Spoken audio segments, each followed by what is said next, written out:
أحمد الفريدي يلعب بهدوء ثم يمرر الكرة إلى الجهة اليسار إلى ليونغ بيو يصلح كرة ممتازة الشلهوب لياسر ثم الكرة للعرض.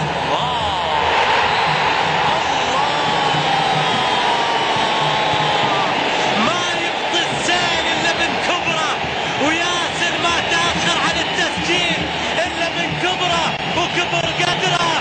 القحطاني تأخر في التسجيل علشان يسجل هدف للذاكرة للميموري لا ينسى على الإطلاق. لقطة ما بين الشلهوب والقحطاني لا تنسى، لقطة إبداع وجبة إبداع لحد الإشباع. والله ما يبطي السيل إلا من كبره، وياسر هذا كبره وهذا كبر قدره يسجل الهدف الأول للهلال. هذا هدف ثاني خلصنا من الأول، لكن هو الأول لياسر القحطاني في هذا الموسم. هدف من خيال يسجل ياسر القحطاني للهلال.